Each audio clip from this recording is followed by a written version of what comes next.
What happens when a beloved comedy legend walks into what should be a routine talk show appearance only to find himself face-to-face with the most hostile interviewer on daytime television?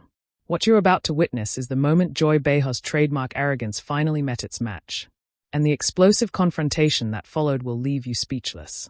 This is the interview that ended with Joy Behar storming off her own show. But the build-up to that moment is even more shocking than you think. Make sure to hit that subscribe button and drop a comment below because you won't believe how this unfolds. The View studio buzzed with its usual pre-show energy as Adam Sandler settled into the guest chair, his familiar easy smile warming the room. The audience seemed genuinely excited to see the comedy icon. Their applause enthusiastic and genuine. But as the cameras rolled and the red recording light flickered on, something in Joy Behar's demeanor immediately set a different tone. "So, Adam," Joy began, her voice carrying that sharp edge viewers knew all too well. "I have to ask about your latest movie. I mean, really, another juvenile comedy. At your age, don't you think it's time to grow up and make something with actual substance?" Adam's smile faltered slightly, but he maintained his composure. "Well, Joy, I make movies that make people laugh. I think in times like these, people need something to smile about. You know, comedy has always been about bringing joy to folks who might be having a tough day." "Joy to folks," Joy repeated mockingly, emphasizing his choice of words. "That's interesting coming from someone whose idea of humor is fart jokes and putting on funny voices. I mean, when was the last time you made a movie that actually said something meaningful about the world we live in?" The other hosts shifted uncomfortably in their seats. Whoopi tried to interject with a diplomatic comment, but Joy bulldozed right over her. "No, I'm serious," Joy continued, her voice rising slightly. "We have real problems in this country, Adam. Climate change, political division, social justice issues, and here you are making millions off the most basic, lowest common denominator entertainment. Don't you feel any responsibility to use your platform for something more important?" Adam took a measured breath, his famous laid-back demeanor still intact, but showing the first signs of strain. "Look, Joy, I understand you have strong feelings about this, but I think you're selling both comedy and audiences short. When a kid laughs at one of my movies, when a parent gets to forget their stress for an hour and laugh with their family, that matters. That's meaningful." "Oh, please," Joy scoffed, actually rolling her eyes on camera. "That's just Hollywood spin. You're making mindless content that dumps down society.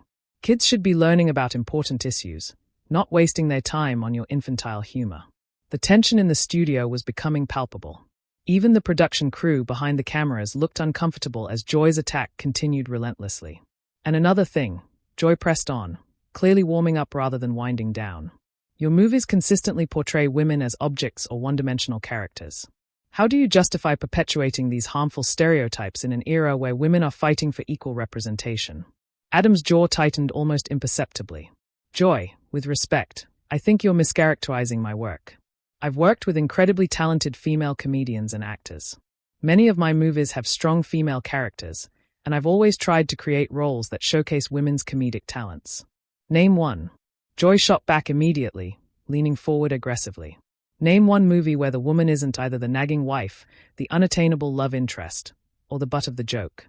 Well, in Grown Ups, Maria Bello and Salma Hayek both had substantial roles where they were equal partners to their husbands in the story. In Billy Madison, Bridget Wilson's character was intelligent and independent. In Happy Gilmore, Julie Bowen played a successful professional who wasn't defined by her relationship with my character. Joy waved dismissively. "Those are supporting roles at best. Token characters to make your movies seem less sexist than they actually are. You're part of the problem, Adam. You have influence, you have money, you have power, and what do you do with it? You make movies about golf and football and man-children who refuse to grow up." The audience was beginning to murmur, some clearly uncomfortable with Joy's increasingly hostile tone. Adam glanced briefly at the other hosts, perhaps hoping for some intervention, but they seemed frozen by the intensity of Joy's attack. "I think," Adam said carefully, "that entertainment and activism can coexist without one invalidating the other. My job is to entertain people, and I take that seriously. But that doesn't mean I don't care about important issues or that I'm somehow damaging society by making people laugh. Your job," Joy interrupted, "is whatever you choose it to be. And you've chosen to be part of a system that keeps people distracted from real problems while making yourself rich in the process. That's not entertainment, Adam. That's exploitation." The words hung in the air like a challenge, and for the first time since the interview began, Adam Sandler's famous smile completely disappeared. Something had shifted in his expression, a hardening around the eyes that suggested Behar had finally pushed too far. "You know what, Joy?" Adam said quietly, his voice carrying a weight that made everyone in the studio lean in slightly. "I think we need to talk about exploitation." The studio fell silent as Adam's words registered.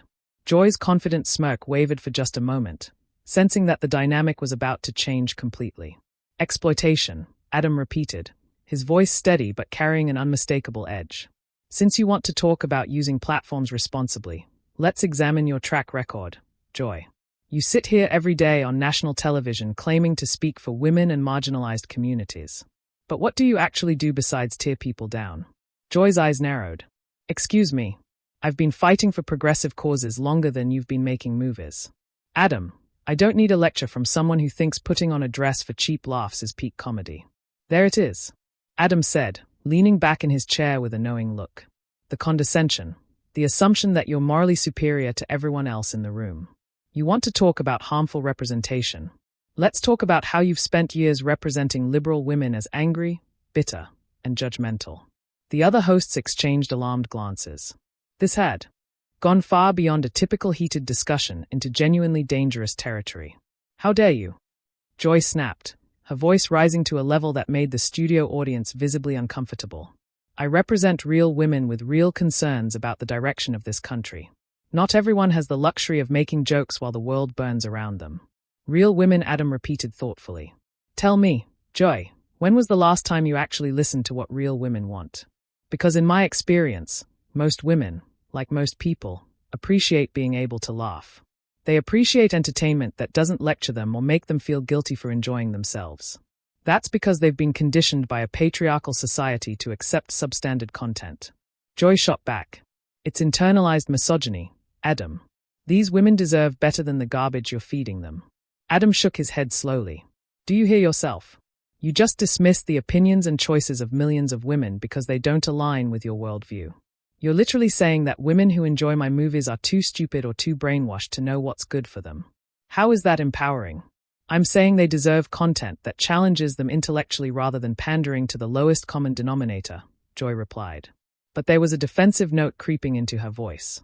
"No, you're saying you know better than they do about what they should want, what they should enjoy, what they should think. That's not feminism, Joy. That's elitism disguised as activism." The audience was completely silent now, sensing that they were witnessing something unprecedented. Joy Behar, known for her quick wit and sharp tongue, seemed to be struggling to maintain her usual dominance. "I think," Whoopi finally attempted to interject, "maybe we should move on to discussing Adam's upcoming projects and give everyone a chance to cool down." "No," Joy said sharply, turning briefly to glare at her co-host before refocusing on Adam. "I want to hear more about how the man who made Jack and Jill thinks he understands feminism better than a woman who's been in this business for decades." Adam smiled then, but it wasn't his usual warm, goofy grin.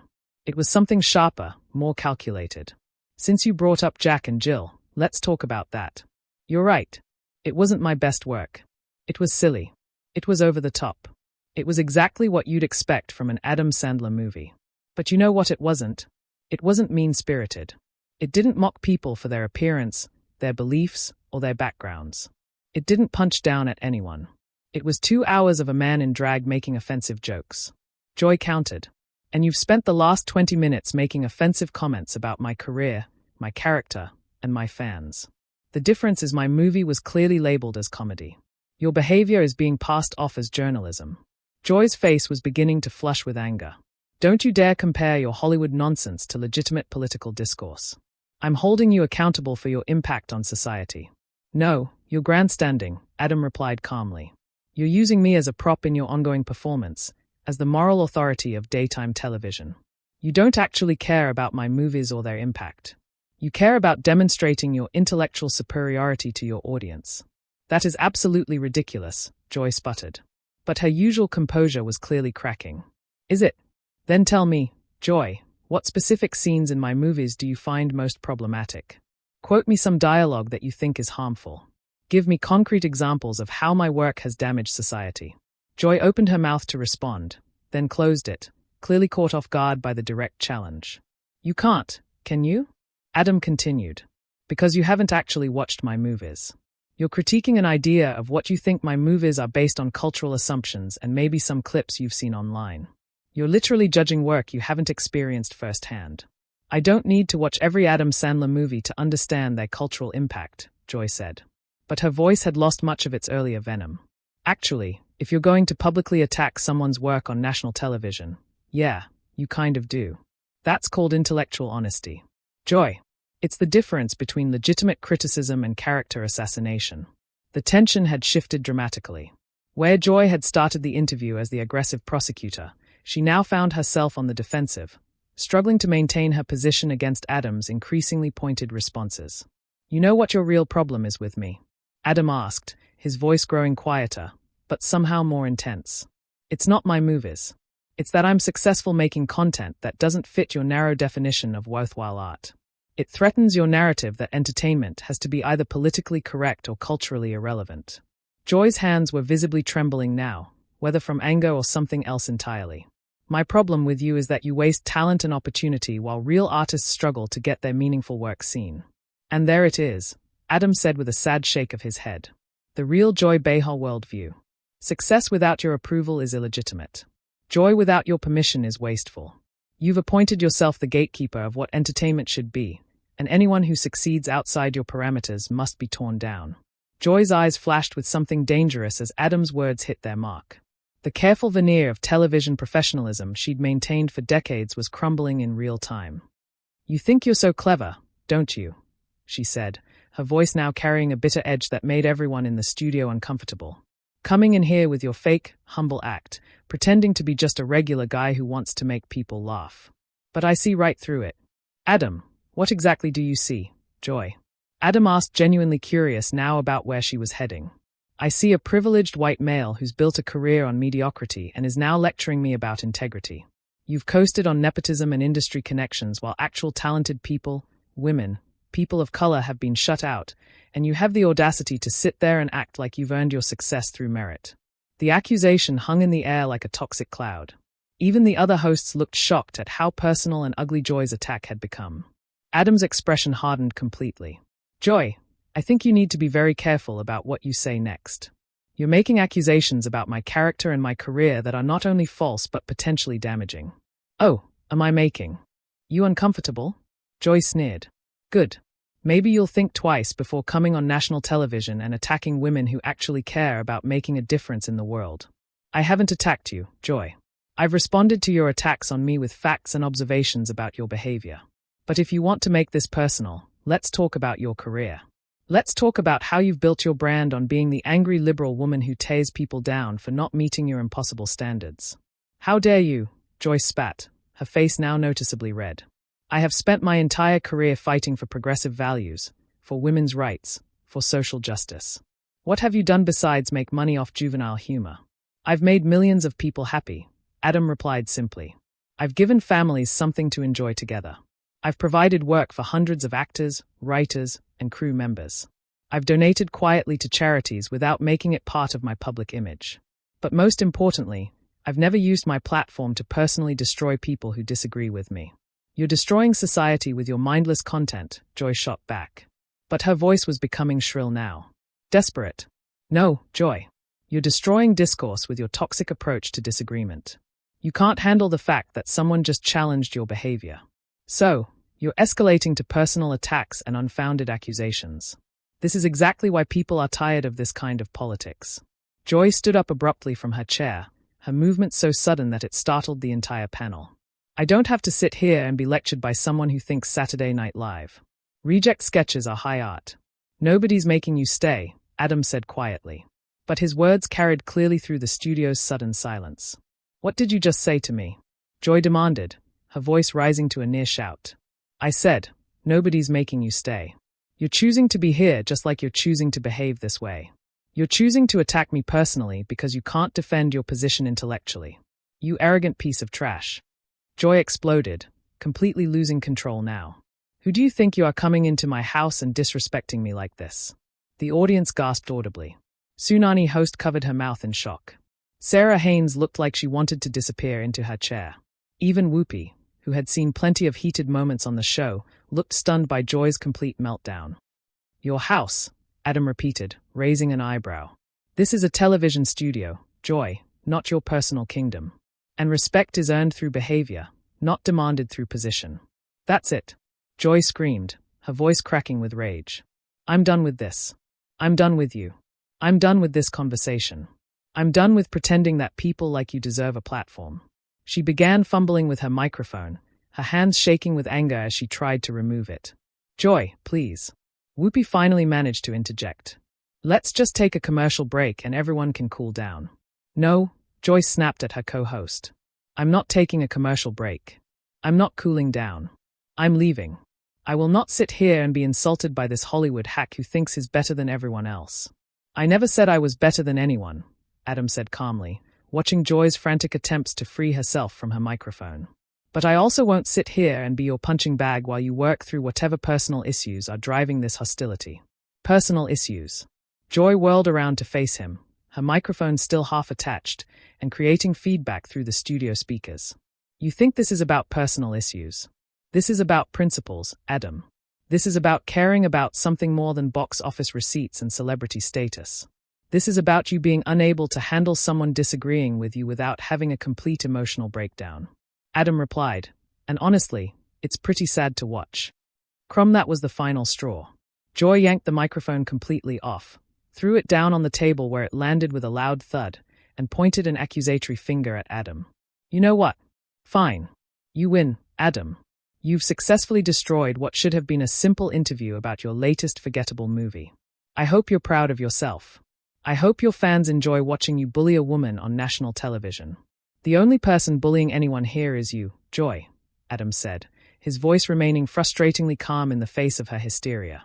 You started this by attacking my work, my character, and my fans. I simply defended myself. Whatever helps you sleep at night, Joyce snarled, grabbing her notes from the table and storming toward the exit. I'm done with this show. I'm done with this network that thinks giving platforms to people like you is acceptable journalism. As Joy reached the edge of the set, she turned back one final time, her face contorted with rage. You want to know what exploitation really looks like, Adam? It's you exploiting the goodwill of decent people who think you're just a harmless entertainer while you spread your toxic masculinity and backwards values to their children. Adam shook his head sadly. Goodbye, Joy. I hope you find whatever you're really looking for because it clearly isn't in this studio. With that, Joy Behar stormed off the set of The View, leaving behind a stunned studio, a traumatized panel of co-hosts, and an audience that had just witnessed one of the most shocking meltdowns in daytime television history. The camera lingered on Adam Sandler, who sat quietly in his chair, looking more disappointed than victorious. As the reality of what had just happened settled over everyone in the room, the silence stretched on for what felt like an eternity, broken only by the sound of Joy's heels clicking angrily down the hallway as she made her exit from not just the interview, but apparently from the show entirely. That's the story of how Adam Sandler's quiet dignity and measured responses completely dismantled Joy Behar's carefully constructed television persona, exposing the toxic behavior that had been hiding behind years of political rhetoric and moral grandstanding. What did you think of Adam's handling of this situation?